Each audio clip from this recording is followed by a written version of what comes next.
We'll start now. Good evening, ladies and gentlemen. My name is Željko Sularev, and I have a privilege to welcome you tonight and be a host for the book launch Edmontonian Vidovdan, Let Us Not Forget, by Liliana Ljiljana Rabrenović Eksmitrović. Liliana has been the editor-in-chief of Vidovdan Serbian Community Magazine for years, helping Edmonton Serbs connect with their culture, language, and identity through this wonderful publication that warmed our hearts and filled our souls. This book is a compilation of all of the interviews Liliana did over years, from the people of faith to culture, politics, music, and many others. These interviews are not something that should be forgotten, and we should learn a lot from them. On behalf of Liliana Rabrenović, I would like to thank Serbian Canadian Cultural Society and Serbian Orthodox Church St. Sava that made this project possible. This is also a historical moment for our community that shows when we are united, we can do everything. I hope there will be many, many more projects like this in years to come. And now, a little bit of the author. Liliana Ljiljana Rabrenović was born in Ivangrad Berane, Montenegro, where she graduated from primary and high school. She continued her education at the Faculty of Political Sciences, Department of Journalism in Sarajevo. After completing her studies, she worked as a journalist at the Belgrade newspaper Politika. At the time of the brain drain in the 90s, she left for Canada. During the first 6 years, she worked as the editor-in-chief as well as the host of the Serbian radio program Otadžbina. After that, in 1998, with a group of enthusiasts, she founded the magazine Vidovdan, which she presided over until 2014. She organized a rally against the self-proclamation of Kosovo in Edmonton. During the NATO war of aggression against Serbia and Montenegro, she found herself in her homeland. Upon returning to Edmonton, she took part in the organization of a protest rally against the NATO bombing of former Yugoslavia. A correspondent of the Serbian newspaper Chiode from Toronto and Kišobran from Vancouver is another position that she held. She works with art in Edmonton. She lives for her son Matija, and she writes a little, so as not to forget Serbia. She published a novel, Delusion. Liliana is also a member of the Nikola Tesla Historical Society of Alberta. Just to mention, Dragan Lakićević is a mentor and editor of books written by Matija Bećković, Milorad Pavić, Bishop Nikolai Velimirović, to name a few. What a privilege for us and Liliana. What Dragan Lakićević said about Liliana's book, Mrs. Vesna Srnić will tell us. Monologues and dialogues of Liliana Ljiljana Rabrenović. At the beginning of the 21st century, the former Belgrade journalist, Mrs. Liliana Ljiljana Rabrenović Eksmitrović, was living in Edmonton, Canada. Prompted by the news coming from the homeland, where dramatic historic and political changes have been taking place, she launched a Serbian newspaper called Vidovdan, so as to share information, thoughts, and views on the homeland far away, as well as on the people in diaspora, their soul, their language, identity, and survival, with the Serbs in Edmonton and the broader Canadian refuge of the Serbian diaspora. Ljiljana Rabrenović, the editor and the author, doesn't divide Serbs based on the republics and regions of former Yugoslavia, but she does emphasize the crisis of Serbdom and identity of the Montenegrins and Montenegro, a country and a nation who were attacked by political means more dangerously than Serbian territories and Kosovo and Metohija were attacked by arms. Gathered in a book, these dialogues and monologues make a reflection of a Serbian life in the homeland with a view from Canada and vice versa. And this double-sided reflection is the home for the church and culture, politics and history, and most of all, the soul.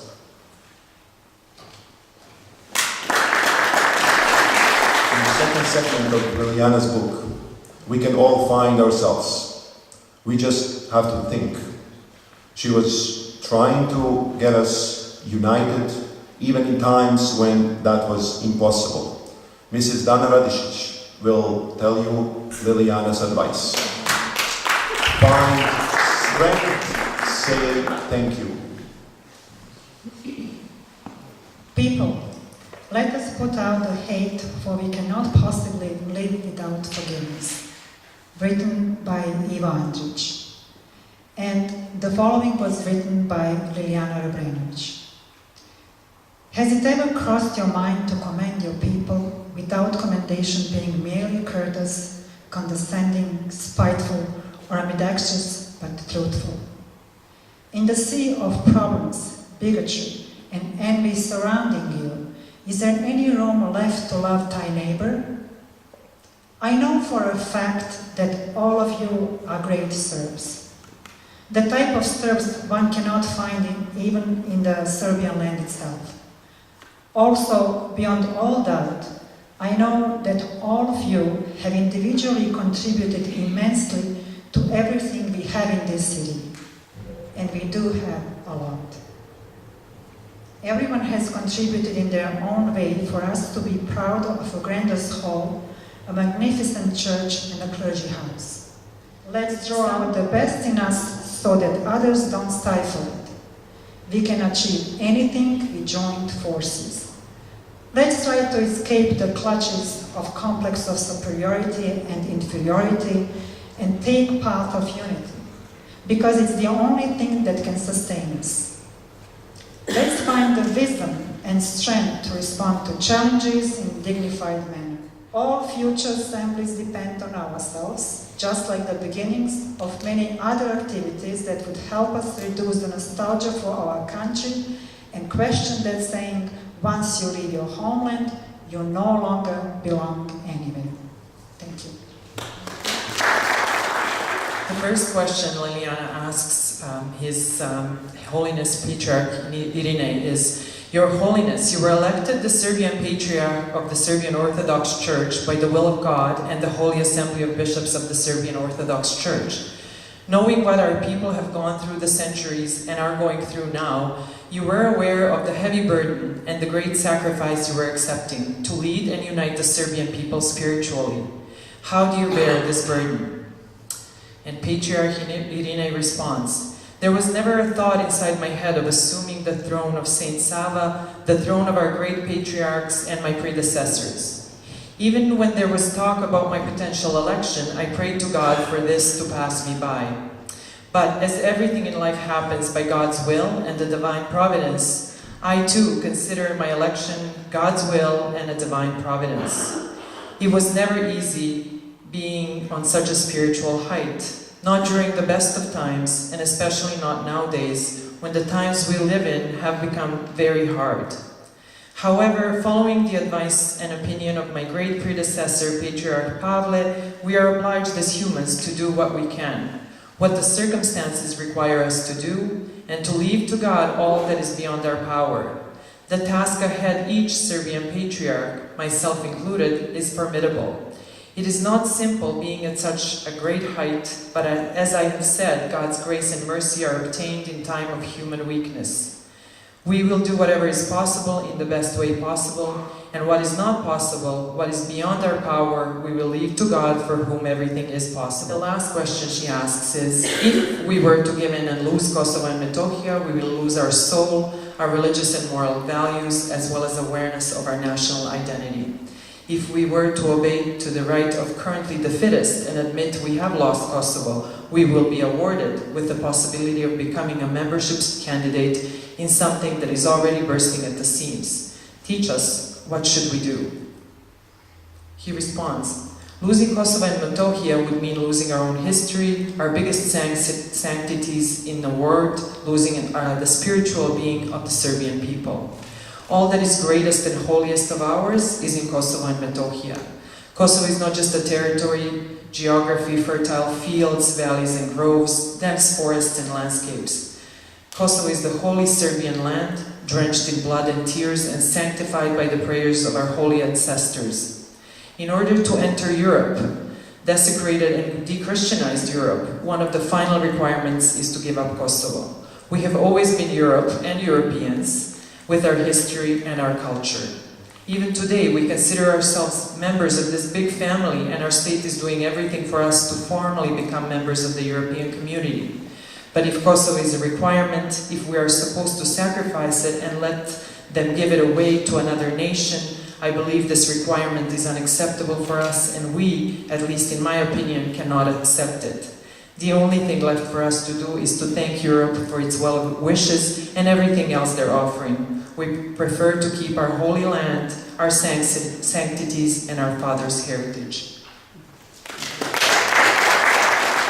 Liliana is not a nationalist. She's a patriot.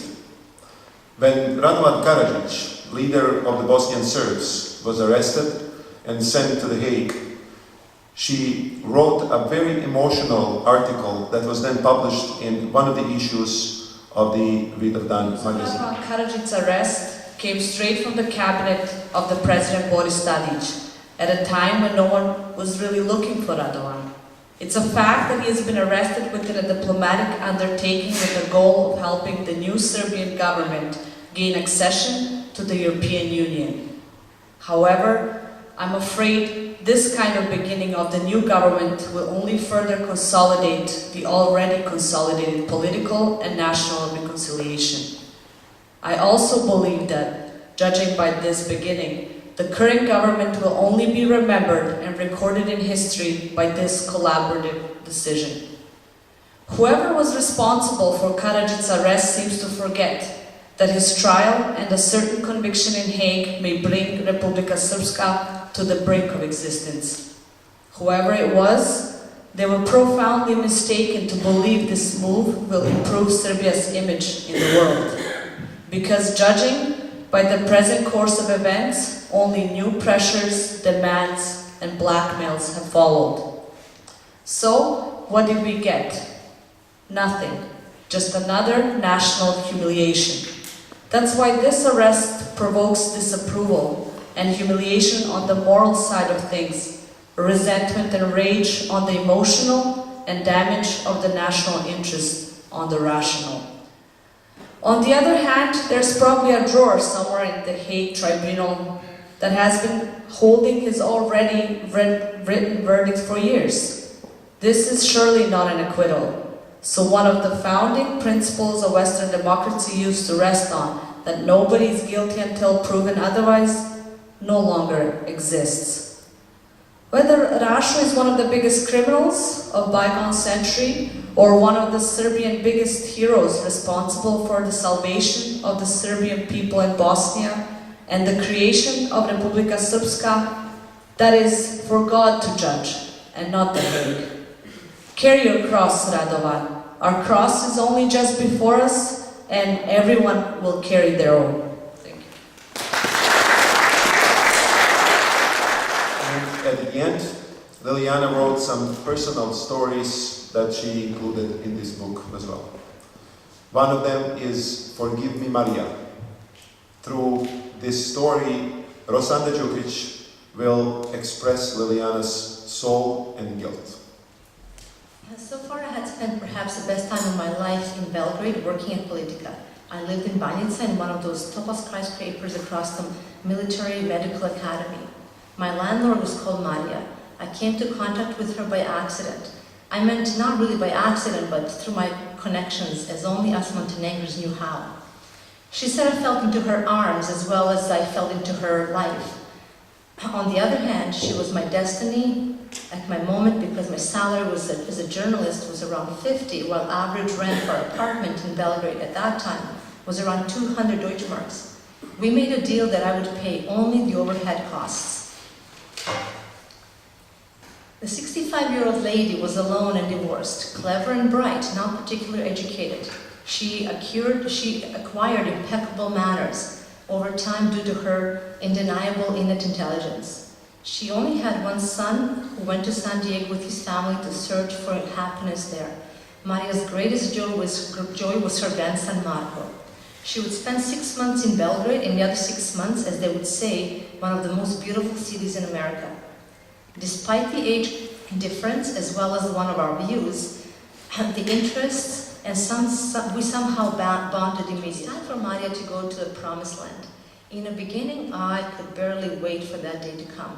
I thought at least freedom, peace in Belgrade life, without stories from seniors. However, after only a few days, I felt lonely. There was no one to care about me, to treat me when I come back from work, to play 1 hour long games. There was no one to annoy me. I thought to myself, well, I'm really spoiled.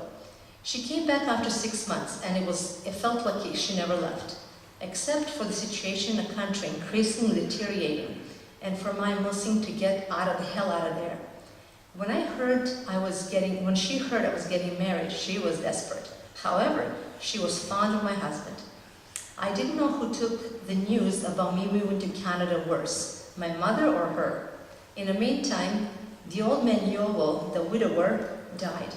Mara's world was slowly crumbling. Years went passing by. I kept in touch with her regularly. When I would come to Belgrade, I would stay up to several days at her place, and I felt like home. She would visit me in Edmonton with her grandson Marco, and of course she cooked and cooked and cooked. After she left, our freezer was full of ready meals. Whether it was life, my obligation, or my carelessness, I started calling her more and more rarely. The hell knows why. I justified it with my busyness, and I always hoped that once I stood on my feet and succeeded, I would repay her for everything she'd done for me. Then I stopped calling. I was waiting for a plane to Belgrade and Frankfurt one summer. A woman was sitting next to me. We started a conversation in English. Where did you come from? From Canada, I said. How about you? From America, San Diego, she responded. I have a friend in San Diego. The son of my former landlord from Belgrade, who I simply adore, lives there. I know your friends, and I also know late Aunt Mara. She was a wonderful woman, she said. I felt petrified. I started shedding tears. Didn't you know it? She looked at me in disbelief. Miss Maria died 2 or 3 years ago. If you were such a good friend.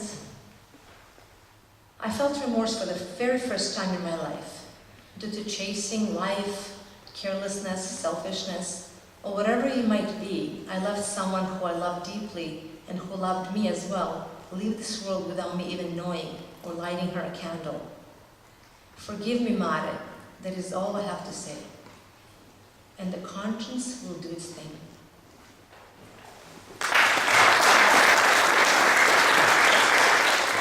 We all had a turn tonight, and we used all of our credits, but Liliana had not spoken yet. So please welcome Liliana Rabrenović. Good evening, ladies and gentlemen. First of all, I would really like to thank you for coming tonight, and I really appreciate that you find the time to share the joy with me, because I spent lots of time writing those books in Serbian and other books and stuff. But I really think that, it will be time right time to say a couple of words in Serbian. All those guys are talking in English all night, and I think you should hear something in Serbian. Šta da kažem, ja se nisam spremala za ovo veče, ja sam spremila knjigu i ja mislim da je to dovoljno.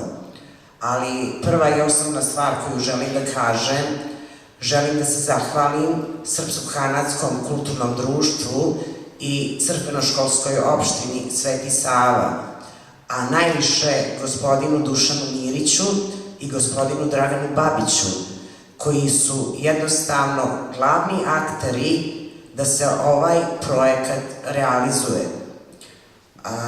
Moja ideja da se ova knjiga prevede na engleski jezik je ne zbog nas, jer mi znamo ćirilicu i mi znamo srpski, ali naša djeca sve manje, počeo od mog Matije, sve manje znaju srpski, ali bi bilo lijepo da pročitaju misli velikih ljudi, znači ljudi sa kojima sam ja napravila intervjue, da pročitaju i da nauče nešto i da sačuvaju nešto od naše tradicije, kulture, istorije. Znači, to je bila moja poenta i u tome su me podržali Dušan Mirić i Dragan Babić, odnosno Srpsko-kanadsko kulturno društvo i crkveno-školska opština Sveti Sava. I ja vam se stvarno od srca zahvaljujem. I još jednom mnogo vam hvala što ste došli večeras.